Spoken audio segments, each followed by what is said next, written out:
And we're back, ladies and gentlemen. Because she's the only bow knight in the game, so I was like, third tier bow. I think that was the main reason I did at first. Third tier bow knight. I was like, I wonder what third tier bow knights look like. They're just silver knights with a bow. Simple, nothing more to it. I was like, oh, okay, fair enough. But even then, actually, because of where I used Astrid, because when you split up the armies, I remember I put Astrid with Alincia, and I put Khalil with Alincia as well. And it was actually a good thing I did, because Astrid and Alincia were actually surprisingly good in the Lagoos chapter, because Astrid just nuked like pretty much all the because of her fire magic, she nuked all the beast Lagoos, and Astrid was really good against the flying Lagoos. So I was like, yeah, like, you know, that was their one time to shine. Like Khalil was wrecking so much shit that chapter. Oh, Sophia missed. I don't like that. Oh, but she leveled up. It's always a silver lining, though. It's always a silver lining. Yeah. And also, and I'm probably going to do the same thing for the Let's Play, just put them in the same categories. I remember how it goes with me when I determine, when I split up teams. All I know is, Silver Army, that's Makai's one, flying units, because the desert map fucking just, like, fly units. I remember it's like, you know, you have, because you already have Nasala and stuff, and Leanne and Thingamajig, because they each get one Heron. But I remember it's like Jill, Ha, Sigrun, Tanith, they all go there. Marcia doesn't, but yeah, I have those four go there. And who else do I have? I think it's pretty much, yeah, it's pretty much just them. Yeah, those are the ones I definitely remember off the top of my head. I don't remember other people. Ike's army is pretty much the main characters I use, so Nephany, well, most of the Grand Mercenaries and other ones, like I use Nephany, I use what was it, Xerox, Ileana, you know, just Titania and stuff. And then Silver Army, sorry, Queen Alincia's army, it's Kira and Marcia. And then I also remember because that chapter, I remember in the first part, like there's a lot more traditional enemies. I remember using Aaron. Oh, no, sorry, yeah, because of the goose. I use Aaron, I use Edward, and I use Nolan. Aaron, surprisingly, like, once he gets really high levels, he's really good against the goose. Like, they cannot fucking touch him, even with his not too good speed stat. But, you know, and that's the team comp I use, and it works really well. Like, I'm able to get through those chapters so easily, and everyone, like, I get so many third tier units by then. I have a unnatural amount of third tier units by the end of Radiant Dawn, and half of the time it's not even through bonus XP, it's just playing the game, and it's weird. So I remember it's like I got Sigrun, Tanith, Nolan, Aaron, Edward, Marcia, Kieran, Astrid, Khalil, all third tier, but I ain't taking them to the end game. And I didn't even like bonus XP them or anything, I was just using them normally. I was like, holy shit. But I guess with those chapters, because there's a shit ton of enemies, you know, that essentially, you know, you're pretty much like, you're like drowning in experience points. Just drowning in it is wonderful. Absolutely wonderful. In terms of what I do after Thingamajig, after Top 30, I did say about Monster Hunter, but I want to do a free-for-all first, because I haven't done one. The last one was Metroid. This one, not sure, thinking about it. I'll see what I think. I also want to do another Smash Bros list again, because I like Smash Bros lists. They're pretty cool. But at the same time, you know, I've still got the Echoes one probably won't be a month until like around about maybe three to 4 weeks until after Echoes was released. So, you know, there's that. But, and then I'll have a list in the meantime. But those are the ones that definitely come to mind. Monster Hunter list, a Smash Bros list, and another free-for-all. And then and then probably along the lines I might do either a rant video or a, you know, how to improve again. It varies. When it comes to picking videos, I'm kind of the type where, unless I'm really planning far ahead, I just kind of do what I really feel like doing at the time. Like, again, some videos I'll have in my backlog, and then I'll just suddenly, like, instantly fell in love with one. It's like, I had that on the back burner, I was like, you know what, I feel like doing this one. It's the same with, like, sometimes it's a case of, you know, like, with Overwatch. I recently played Overwatch, I was like, alright, definitely doing Overwatch. And Fire Emblem, it's a case of, I've always got to do Fire Emblem stuff. But sometimes I'll just be like, you know, there'll be a video I put on the list, like, years ago. I was like, you know what, I feel like doing that one now. You know, I'm a bit indecisive, so I kind of just do what comes to me. Why? Like, because I'll never do a video I don't have any passion behind or don't know how to do. That's why a lot of people saying, where's worst bosses? I haven't really found the best way to go about doing that, and I don't have the real need to do it. And again, any content creator will tell you if your passion is not in it, your product's going to end up so shit, and you're going to have a horrible time making it. You know, the entire process is going to suck, and it's going to be reflected in your, you know, in the aftermath. Whereas if you really do love making a video, you know, it's going to be reflected. And I think that does hold true. I mean, some of my favorite videos are the ones I put the most love and effort into, like both How to Improve Sword Art and Thingamajig.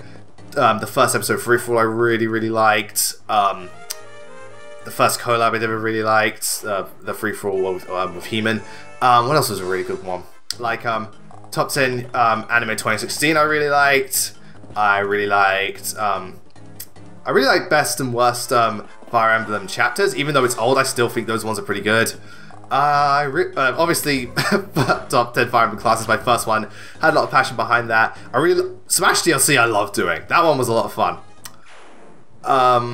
There's just quite a few videos I'm very proud of. And even though some of them are, like, don't get that many views, I'll never forget the amount of fun I had making, like, the most recent one, 12 games I instantly fell in love with.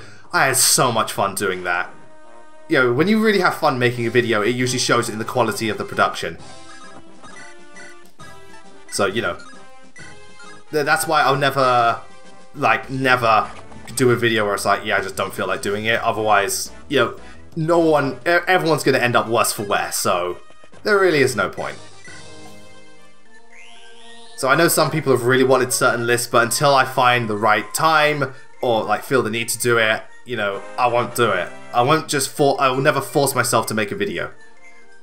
I really have to actually, it's the same way, I know at the first I was going to do Corrin support, but then I ended up really not liking Corrin, and while I'm going to do that video, I need to really find a way to get around doing it. Same with Fate's Paralogs. It's like, I really need to find the right time to do it and really find, like, the best way to go about it. I can't just force it out there, otherwise it's going to suck, and I do not want it to suck. I don't want any of my videos to suck. You know, I try my hardest with everything I do. Sometimes sometimes stuff screws up, or, you know, in hindsight, stuff I think is good doesn't end up well, but, you know, I'll never force a video out or just try to, like, just put content out there just to keep people quiet. That's something I'll never do. No content creator should do that. You should always do something because you want to do it. That's how it's meant to work. Goddess Icon. Knowing me, someone tells me either Gonzalez, Rutger, or Milady's gonna get it. I have no idea who, but it's one of them. Yeah, so with the respawns, it's just like, yeah, just let these guys just, you know, just chill and take him down. I'm also quite looking forward to other Let's Plays because they won't be nearly as long. Like, I can imagine Super Metroid and Castlevania being like 10 parts or less.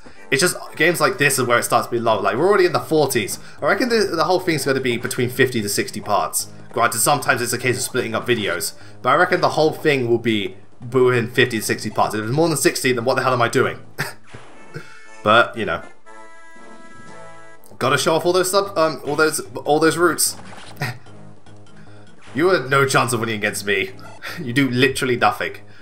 I also find it funny that her critical with, like, the axe weapons and stuff, it's always in the 10s. Like, I don't know, I just find it odd.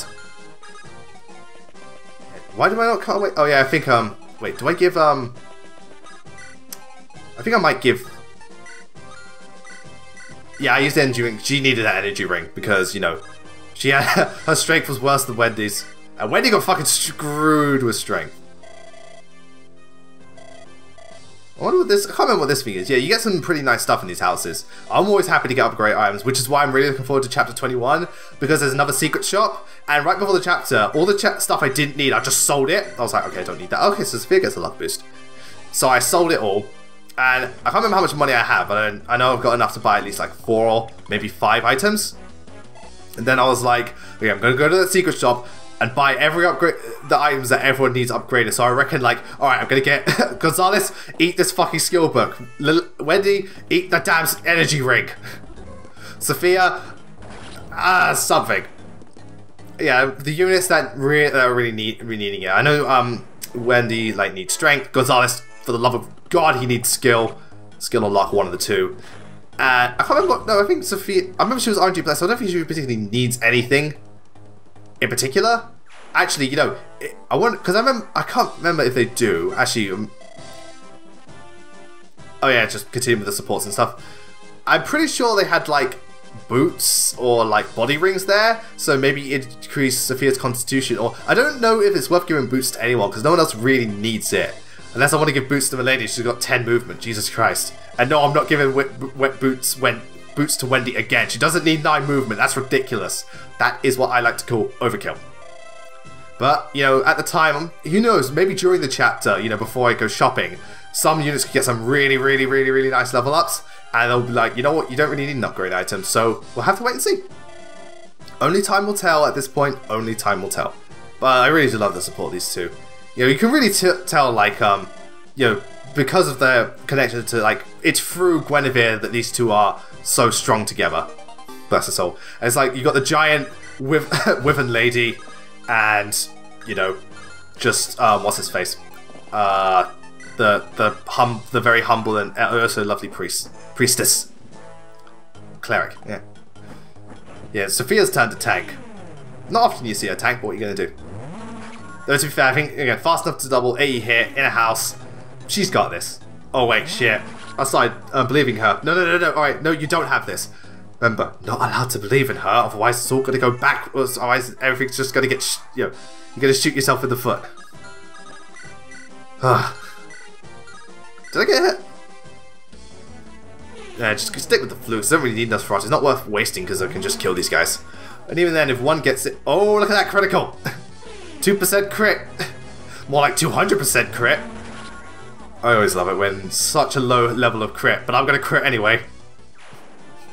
Crits for days. Crits for days. And it's fun... Yeah, well, aside from all this crit go, but it's weird seeing Wendy and stuff crit so much. Yeah, and this is like... I think this is the end part of the thingamajig.